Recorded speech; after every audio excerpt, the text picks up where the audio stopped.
माननीय मुख्यमंत्री महोदय शिलान्यास कर रहे हैं उत्तर प्रदेश राज्य आपदा प्रबंधन प्राधिकरण के इस भवन का, और ये शिलान्यास संपन्न हुआ। बहुत बहुत धन्यवाद माननीय मुख्यमंत्री महोदय। हम आपके संज्ञान में लाना चाहेंगे कि आज 2 पुस्तकों का विमोचन हो रहा है। पहली उत्तर प्रदेश राज्य आपदा प्रबंधन योजना 2023 और दूसरी बाढ़ कार्य योजना 2023। माननीय मुख्यमंत्री महोदय से अनुरोध है, कृपया इन 2 पुस्तकों का विमोचन अपने कर कमलों से करने का कष्ट करें। आपका जो विजन है माननीय मुख्यमंत्री महोदय, zero tolerance policy for avoidable death, अपरिहार्य जनहानि को जीरो करने की जो नीति है, उससे संबंधित ये पुस्तक है, और दूसरी पुस्तक बाढ़ कार्य योजना पर है। इन पुस्तकों का विमोचन और आपकी तालियों की प्रतीक्षा है। इस समय माननीय मुख्यमंत्री महोदय 2 पुस्तकों का विमोचन कर रहे हैं, और ये दोनों महत्वपूर्ण पुस्तकें जो हैं वो आपदा प्रबंधन में एक मील का पत्थर साबित होने वाली हैं। सामने की ओर ये पुस्तकें दिखाकर इसका विमोचन करते हुए मंचासीन अतिथि, आपका बहुत बहुत धन्यवाद माननीय मुख्यमंत्री महोदय। और आपके संज्ञान में हम यह भी लाना चाहेंगे कि उत्तर प्रदेश राज्य आपदा प्रबंधन प्राधिकरण लोगों में जन जागरूकता बढ़ाने के लिए दिन रात मेहनत कर रहा है, और इस संबंध में 3 लघु फिल्में जो भूकंप, वज्रपात और सर्पदंश पर बनी हैं, और रेडियो जिंगल्स, ये दोनों, इन सब के बारे में भी हम आपके संज्ञान में बात लाना चाहेंगे और आपसे अनुरोध करेंगे, कृपया ये बटन दबाकर इन लघु फिल्मों का और रेडियो जिंगल का विमोचन करें। बबली, ये तो भूकंप आ रहा है। नहीं बबली, बिल्कुल नहीं, तू उस मेज के नीचे लेट जा। लगता है भूकंप रुक गया। अरे बिटिया, घर के बाहर चलो, अगर फिर से भूकंप आया तो अंदर सुरक्षित नहीं। हम तो बिल्कुल घबरा गई थी। मैंने तो इन्हें बोला तुरंत टेबल के नीचे छुप जाओ। बहुत समझदारी की। अभी कोई भी बिजली मत चलाना। भूकंप के दौरान सारे बिजली के उपकरण और गैस या चूल्हे बंद कर देने चाहिए। भूकंप से बचें और बचाएं। वज्रपात, सावधानी से होने की बात। बच्चों, वज्रपात यानी बिजली चमक रही हो, अगर किसी जलाशय के किनारे या पानी में खड़े हो तो तुरंत वहां से दूर हट जाना चाहिए। जब कभी वज्रपात की आशंका हो तब किसी भी प्रकार की लोहे की वस्तुओं से दूर हो जाना चाहिए। वज्रपात की आशंका के समय इस प्रकार झील बना के ना खड़े हो, कहीं सुरक्षित जगह चले जाएं। सर्पदंश जानलेवा होता है। वर्षा ऋतु के समय अक्सर सांप बिल से बाहर निकल आते हैं और खेतों में, कच्ची दीवारों में, घरों निर्माण सामग्री अथवा लकड़ियों के गट्ठर, पत्तों जैसी जगहों में छिप जाते हैं। ऐसी जगह जाने पर सतर्क रहें। खेत खलिहान में काम करते समय अधिक सतर्क रहें। सर्पदंश की स्थिति में पीड़ित व्यक्ति को बेहोश न होने दें, उससे बात करते रहें। अस्पताल ले जाकर उसकी जान बचाएं, क्योंकि जीवन बहुमूल्य है। उत्तर प्रदेश राज्य आपदा प्रबंधन प्राधिकरण द्वारा जनहित में जारी। लू से बचाव जरूरी है, इसीलिए घर में ही सभी जरूरी उपाय करें। खाना बनाते वक्त किचन की खिड़की एवं दरवाजे खुले रखें तथा दिन में खिड़कियों पर डार्क शेड के पर्दे लगाएं। बिना प्यास लगे भी बार बार पानी पिए तथा अधिक प्रोटीन युक्त खाने के सेवन से बचें। अधिक व्यायाम न करें तथा जब गर्मी लगे ठंडे पानी से नहाएं। यदि जरा भी तबीयत खराब लगे तो तुरंत डॉक्टर से परामर्श लें। सावधानी अपनाएंगे, ठीक वेट को हराएंगे। उत्तर प्रदेश राज्य आपदा प्रबंधन प्राधिकरण द्वारा जनहित में जारी। ये रेडियो जिंगल्स और ये टीवी स्पॉट्स लोगों में जन जागरूकता फैलाएंगे। मित्रों, जब भी हम पर मुसीबत आती है, आपदा आती है, तो हम भगवान का स्मरण करते हैं, और कहा भी गया है कि आपदाम हरतारम दाताराम सर्व संपदाम लोकाभिरामम श्री रामम भूयो भूयो नमाम्यहम। हमेशा हम भगवान राम को स्मरण करते हैं, ईश्वर का स्मरण करते हैं, लेकिन आवश्यक नहीं कि हमेशा आपदा के समय ईश्वर स्वयं चलकर आए। प्रायः वो अपने स्थान पर देवदूतों को भेज दिया करते हैं, और आपदा के समय सहायता के लिए बढ़े हुए हाथ वास्तव में ईश्वर के ही हाथ होते हैं। और प्रायः वो एनडीआरएफ और एसडीआरएफ के रूप में आपके समक्ष आते हैं। आज समय है उन देवदूतों के सम्मान का जिन्होंने बहुत उत्कृष्ट कार्य किए हैं। माननीय मुख्यमंत्री महोदय स्वयं उपस्थित हैं, उनका सम्मान करने के लिए मैं आपसे अनुरोध करूंगा, कृपया हमारे 10 ऐसे जवान, ऐसे अधिकारी जिन्होंने विशिष्ट कार्य किया है, उनको प्रशस्ति पत्र प्रदान करें। राष्ट्रीय आपदा मोचन बल के 5 जवान और 5 जवान राज्य आपदा मोचन बल के। सबसे पहले मैं आवाज दे रहा हूं राष्ट्रीय आपदा मोचन बल के निरीक्षक श्री विनय कुमार को, कृपया मंच पर आए, चपलता के साथ मंच पर आएं और माननीय मुख्यमंत्री महोदय के हाथों प्रशस्ति पत्र ग्रहण करें। विनय कुमार के लिए जोरदार तालियां बजाइए। आपकी तालियां रुकनी नहीं चाहिए मित्रों। ये वो 10 जवान हैं जिन्होंने जान पर खेलकर आपकी रक्षा की है। और अब उप निरीक्षक जितेंद्र सिंह यादव माननीय मुख्यमंत्री महोदय से प्रशस्ति पत्र प्राप्त करते हुए, इसके पश्चात मुख्य आरक्षी अखिलेश कुमार सिंह। आप इन जवानों की चपलता देख सकते हैं, किस प्रकार मुसीबत में काम आते हैं। और इसके पश्चात राष्ट्रीय आपदा मोचन बल के ही आरक्षी श्री पुष्पेंद्र माननीय मुख्यमंत्री महोदय के हाथों सम्मानित होते हुए, और राष्ट्रीय आपदा मोचन बल के आरक्षी मनीष कुमार आपके सामने इस समय मंच पर हैं। एनडीआरएफ के ये जवान जिन्होंने जान जोखिम में डालकर आपकी रक्षा की। और अब समय है सजीले एसडीआरएफ यानी राज्य आपदा मोचन बल के जवानों को प्रशस्ति पत्र दिए जाने का। दल नायक चंदेश्वर, इसके पश्चात गुल्म नायक श्री रमेश चंद्र मिश्र, रोबीला चेहरा और जान जोखिम पर डालकर मदद करने की आदत गुल्म नायक रमेश चंद्र मिश्र। आरक्षी राजदीप सिंह चौहान, आरक्षी राजदीप सिंह चौहान के लिए आपकी तालियां हल्की क्यों पड़ी मैं समझ नहीं पाया। ये सब सम्मान के हकदार लोग हैं मित्रों। आरक्षी अजय सिंह, एसडीआरएफ के आरक्षी अजय सिंह माननीय मुख्यमंत्री महोदय से सम्मानित होते हुए प्रशस्ति पत्र प्राप्त करते हुए। Last but not the least आरक्षी किशन कुमार, एसडीआरएफ के आरक्षी किशन कुमार। बहुत बहुत धन्यवाद माननीय मुख्यमंत्री महोदय। और अब मैं आमंत्रित कर रहा हूं जिन्होंने उत्तर प्रदेश को सतत विकास के पथ पर ले जाने के लिए निश्चय किया हुआ है, प्रदेश के लोकप्रिय मुख्यमंत्री आदरणीय श्री योगी आदित्यनाथ जी को मैं उनके आशीर्वचन के लिए आमंत्रित करता हूं। माननीय मुख्यमंत्री Shri Yogi Adityanath ji.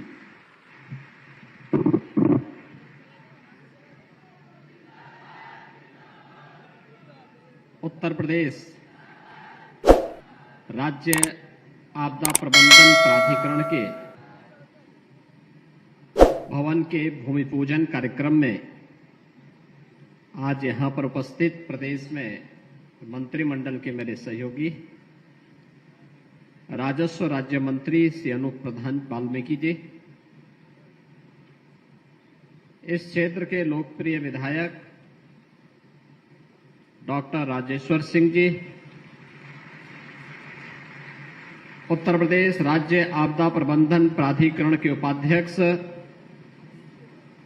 Lieutenant general RP Shahi ji, अपर मुख्य सचिव राजस्व Shri Sudhir Garg ji, DG fire service Shri Avinash Chand ji, राजस्व विभाग के सभी अधिकारीगण, प्रदेश भर से आए हुए एनडीआरएफ, एसडीआरएफ और आपदा मित्र के सभी हमारे युवा साथियों,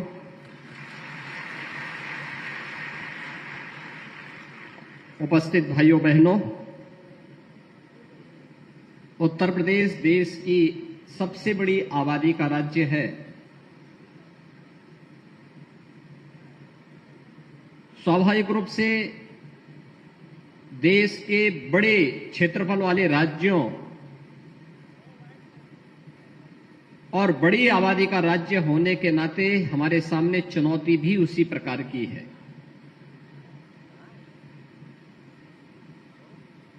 उत्तर प्रदेश की सीमा नेपाल से भी मिलती है, बिहार से भी मिलती है। झारखंड, छत्तीसगढ़, मध्य प्रदेश, राजस्थान, हरियाणा, उत्तराखंड और दिल्ली राज्यों के साथ भी हमारी सीमा मिलती है।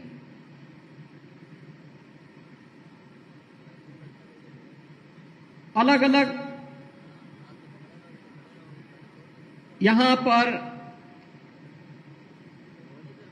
सामाजिक और भू सांस्कृतिक विभिन्नता के नाते,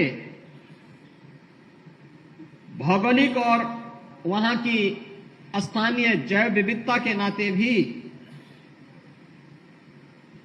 अलग अलग परिस्थितियां अलग अलग क्षेत्रों में हम सबको देखने को मिलती है। जितना बड़ा है और जितना विस्तार है, उतनी बड़ी चुनौती और उतनी ही ज्यादा आम जनमानस की अपेक्षाएं भी हैं। एक और हिमालय से आने वाली नदियों के कारण बाढ़ के खतरे उत्तर प्रदेश में जुलाई से लेकर के सितंबर अक्टूबर तक बना रहता है। विंध्य क्षेत्र और बुंदेलखंड क्षेत्र में आकाशीय बिजली का खतरा अलग है। पश्चिमी उत्तर प्रदेश भूकंप जैसी त्रासदी के सबसे अति संवेदनशील जोन में से एक माना जाता है। तो उत्तर प्रदेश के अंदर तराई का नेपाल से सटा हुआ क्षेत्र मानव और वन्य जीव द्वंद्व के कारण भी जाना जाता है। 9 क्लाइमेटिक जोन उत्तर प्रदेश में है। स्वाभाविक रूप से 9 प्रकार की क्लाइमेटिक जोन के कारण आपदा की कम या ज्यादा आशंका वहां सदैव बनी रहती है। मुझे आश्चर्य होता था जब 2017 में प्रदेश में डबल इंजन की भारतीय जनता पार्टी की सरकार बनी, तो मैंने उस समय पूछा कि किसी भी आपदा से निपटने के लिए हमारे पास व्यवस्था क्या है। तो मुझे बताया गया कि एनडीआरएफ उत्तर प्रदेश के अंदर कुछ वहां पर वाराणसी में और अन्य कुछ जनपदों में सहयोग करने के लिए तैयार रहती है। पीएससी की फ्लड यूनिट काम करती है। मैंने कहा एनडीआरएफ है तो हमने एसडीआरएफ का गठन क्यों नहीं किया? प्रदेश में एसडीएमए क्रियाशील क्यों नहीं है? और प्रदेश के अंदर आने वाली इन आपदाओं को कम करने, इससे होने वाली जनधन की हानि को नियंत्रित करने के लिए आखिर कोई आवश्यक कदम क्यों नहीं उठाए गए? मेरा मानना है आपदा को केवल आपदा मान करके हम आंखें बंद करके नहीं रह सकते। आपदा आती है, अब टेक्नोलॉजी इतनी इंप्रूव हो चुकी है कि हम समय रहते अगर आपदा के प्रति आम जनमानस को जागरूक कर लें तो मेरा यह मानना है कि आपदा से होने वाली जन और धन की हानि को न्यूनतम स्तर पर लाने में सफलता प्राप्त हो सकती है। और पिछले 6 वर्ष के अंदर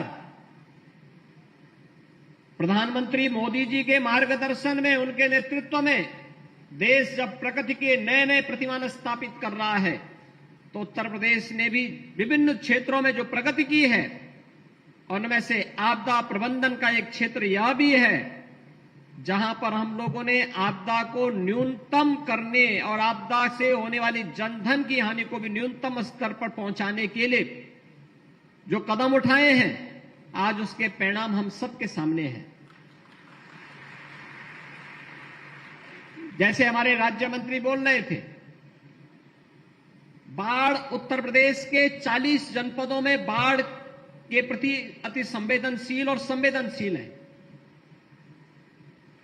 24 जनपद अति संवेदनशील हैं और 16 जनपद संवेदनशील हैं। लेकिन उत्तर प्रदेश के अंदर बाढ़ प्रबंधन के बेहतरीन प्रयास करने का परिणाम था आज 4 से 5 जनपद ही ऐसे हैं जहां पर बाढ़ के संकट से हमें बरसात में सप्ताह 10 दिन लोगों को कष्ट उठाना पड़ता है। शेष वहां पर अन्य जनपदों से इसे मुक्ति करने के लिए उठाए गए कदमों के बहुत अच्छे परिणाम सामने आए हैं। और बाढ़ के समय भी एनडीआरएफ हो या एसडीआरएफ, पीएसी की फ्लड यूनिट हो या फिर यहां पर उपस्थित आपदा मित्र जैसे स्वयंसेवक, ये पूरी जी जान से लग करके प्रशासन के साथ लग करके, पुलिस के साथ लग करके, जनप्रतिनिधियों के साथ लग करके जनधन की हानि को रोकने के लिए प्रभावी कदम उठाते हैं। और आज उसका परिणाम है कि बाढ़ आती है, लेकिन लोगों को एहसास हो जाता है कि बाढ़ आई है तो सरकार की राहत भी साथ साथ आ रही होगी। समय पे नौकाओं को पहुंचाना, बाढ़ बचाव के पहले जो भी कदम उठाए जाने हैं सरकार उसकी समीक्षा भी करती है, साथ साथ आसन्न चुनौती से निपटने के लिए भी अपने आप को तैयार करती है। आज उसी का परिणाम है कि जहां ये कदम उठाए गए हैं वहीं साथ ही साथ प्रदेश सरकार ने अन्य अनेक कार्यक्रम उठाए। उत्तर प्रदेश पहला राज्य है जिसने आपदा से निपटने के लिए उन बहुत सारी श्रेणियों को भी आपदा प्रबंधन के दायरे में ले आया है और उन्हें राहत भी उपलब्ध कराई जा रही है। जैसे मानव वन्य जीव संघर्ष का मामला है। पहले मैं देखता था पीलीभीत में, लखीमपुर में, बहराइच में, तराई के जंगलों में किसी किसान या किसी नागरिक को वन्य जीवों से संघर्ष हो जाता था और जनहानि होती थी, उस परिवार को कोई भी कंपनसेशन नहीं मिलता था। आज हमने अनिवार्य कर दिया है, न केवल वन्य जीव, चाहे वो टाइगर हो, भालू हो, हाथी हो, किसी भी वन्य जीव या सांप के काटने का हो या नील गाय या फिर किसी आवारा निराश्रित सांड के द्वारा भी अगर कोई नुकसान पहुंचाया जाता है तो उन स्थितियों में कंपनसेशन की व्यवस्था हम लोगों ने प्रदेश के अंदर कर दी है। उस पीड़ित परिवार को तत्काल कंपनसेशन दे दिया जाता है। डूबने से अगर किसी की मौत हुई वो भी आपदा प्रबंधन के दायरे में आ जाता है। और भी अन्य अनेक कदम उठाए गए, लेकिन हमारा मानना कि मुआवजा अंतिम विकल्प है। हम बचाव के क्या उपाय कर सकते हैं? मुझे याद है आज से 4 साल पहले एक साथ आकाशीय बिजली से बिहार और उत्तर प्रदेश में मिलाकर के लगभग 120 से अधिक मौतें हुई थी एक ही दिन में। बिहार के अंदर सर्वाधिक 80 मौतें हुई थी और 40 से अधिक मौतें उत्तर प्रदेश के अंदर हुई थी, जिनमें सर्वाधिक मौतें हुई थी मिर्जापुर और सोनभद्र जनपद में। अर्ली वार्निंग सिस्टम ये इसी के लिए आज हर जनपद में लगाने की तैयारी हो रही है, जिससे आकाशीय बिजली से हम लोग पहले ही अलर्ट जारी करके लोगों को अवगत करा सकें या उसका सायरन बज सके, लोगों को बचा सकें। रेन गेज की स्थापना करने का कार्यक्रम, कितना बरसात हुई है, कितनी आवश्यकता है, इसको मापन के यंत्र अगर हम न्याय पंचायत स्तर पर, ग्राम पंचायत स्तर पर लगा लेंगे तो सूखा की समस्या भी नहीं आएगी और किसान को कब अपनी फसल बोना है इनके बारे में भी हम लोग उनको समय पे वे लोग अलर्ट होकर के अपनी तैयारी कर सकेंगे। और भी अन्य अनेक कदम उठाए जा रहे हैं और इन सभी कार्यक्रमों को आगे बढ़ाते हुए हम लोग जब 17 में आए थे, हमने एसडीआरएफ की 3 बटालियन उत्तर प्रदेश के अंदर गठित की। एसडीआरएफ का आज अपना मुख्यालय है, एसडीआरएफ के पास अपने इक्विपमेंट है, एसडीआरएफ और एनडीआरएफ उत्तर प्रदेश के अंदर आपदा प्रबंधन में बेहतरीन कार्य कर रहा है। पीएससी की फ्लड यूनिट के साथ इस कार्यक्रम को और तेजी के साथ आगे बढ़ाया जाता है। और आज ये मुझे बहुत अच्छा लगा जब हम यहां पर आदरणीय प्रधानमंत्री जी की प्रेरणा से प्रदेश के 25 जनपदों में आपदा मित्र के रूप में इन नौजवानों को मैं देख रहा हूं, जो आज यहां पर आकर के एसडीएमए के इस भवन के शिलान्यास कार्यक्रम में स्वयं अपनी उपस्थिति दर्ज करा रहे हैं।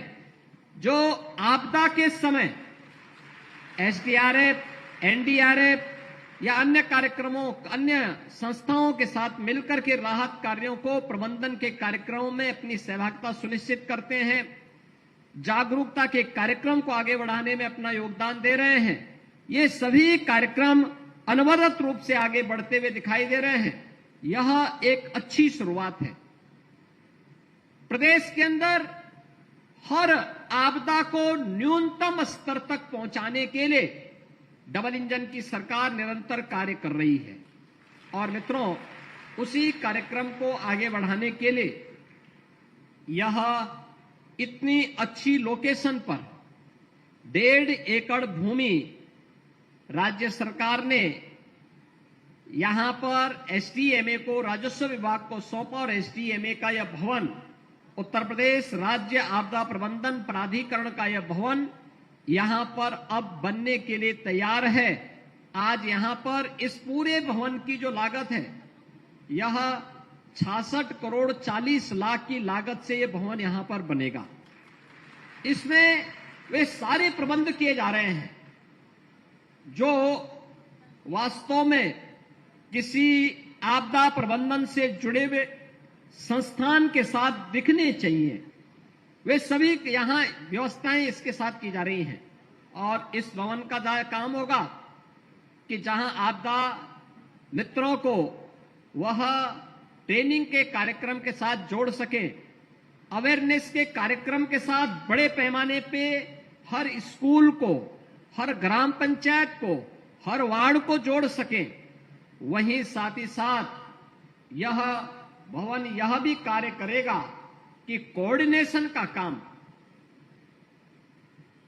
स्थानीय प्रशासन, SDRF, NDRF, PSC flood unit, आपदा मित्र, होमगार्ड के जवान, इन सबको आपस में जोड़ने का काम भी एक बेहतरीन कोऑर्डिनेशन के माध्यम से, इस भवन के माध्यम से आगे बढ़ाने में मदद मिलेगी। और आज इसीलिए इस भवन का शिलान्यास उत्तर प्रदेश के लिए आपदा, किसी भी प्रकार की आपदा को न्यूनतम करने में एक मील का पत्थर साबित होगा। आज यहां पर हम सब इसीलिए यहां पर उपस्थित हुए हैं। मैं आज के इस अवसर पर, ये लखनऊ में यह भवन स्थापित हो रहा है और लखनऊ में भी सरोजनी नगर विधानसभा क्षेत्र में स्थापित हो रहा है। मैं यहां के लोकल विधायक डॉक्टर राजेश्वर सिंह जी को, लखनऊ वासियों को और प्रदेश वासियों को खास तौर पर मैं बधाई दूंगा कि यहां से पूरे प्रदेश की व्यवस्था का संचालन होगा। आपदा मित्र जो कार्य कर रहे हैं, आपने देखा होगा अभी हमने यहां पर एनडीआरएफ और एसडीआरएफ के 10 जवानों को सम्मानित किया। ये सम्मान आपदा के समय उनके द्वारा किए गए प्रयासों के लिए उन्हें सम्मानित किया गया। आज एनडीआरएफ और एसडीआरएफ हर एक मामले में सहयोग करने की और डूबने में ही बचाव का काम नहीं करती है। बड़ी बड़ी अग्निकांड की घटनाएं होती हैं, उसमें भी उनके द्वारा, या कहीं कोई भवन गिर गया उसमें भी वह सहयोग करते हैं, कहीं कोई एक्सीडेंट हो गया है, हर प्रकार की आपदा में ये लोग सहयोग करने के लिए तत्पर होते हैं। जैसे उन्हें सम्मानित किया गया है, उनकी सेवा को सरकार के द्वारा सम्मानित किया जा रहा है, वैसे ही आपदा मित्र भी इन कार्यक्रमों के साथ आगे बढ़ेंगे। यहां पर तमाम प्रकार के आपने कार्यक्रम देखे होंगे। हमने यहां पे पहले पुस्तिकाओं का विमोचन किया, राज्य आपदा प्रबंधन से जुड़े हुए कार्यक्रमों को आगे बढ़ाया, जागरूकता कार्यक्रम हेतु, विभिन्न आपदाओं से बचाव हेतु शॉर्ट फिल्म भी आपने यहां पर देखी होगी, और साथ साथ रेडियो जिंगल्स के माध्यम से भी आपने जागरूकता के एक बड़े कार्यक्रम को यहां पर अपनी आंखों से देखा है कि कैसे जागरूकता के बड़े कार्यक्रम को, और मैं एसडीएमए से ही कहूंगा, आपदा मित्रों का उपयोग, जब आपदा होगी उस समय आपदा प्रबंधन में, जनता की सेवा में, जब आपदा नहीं है सामान्य दिनों में स्कूल, कॉलेज, ग्राम पंचायत, नगर निकायों में जाकर के छोटी छोटी गोष्ठी के माध्यम से हैंडबिल वितरित करते हुए लोगों में अधिक से अधिक जागरूकता पैदा करना। भूकंप आए हमें क्या करना चाहिए, आग अगर किसी दुर्भाग्य से घर में लग गई हमें घर के अंदर जाना चाहिए या बाहर भागना चाहिए, अगर आग लग गई किसी हाई राइज बिल्डिंग में है हमें लिफ्ट का उपयोग करना चाहिए या सीढ़ियों का उपयोग करना चाहिए।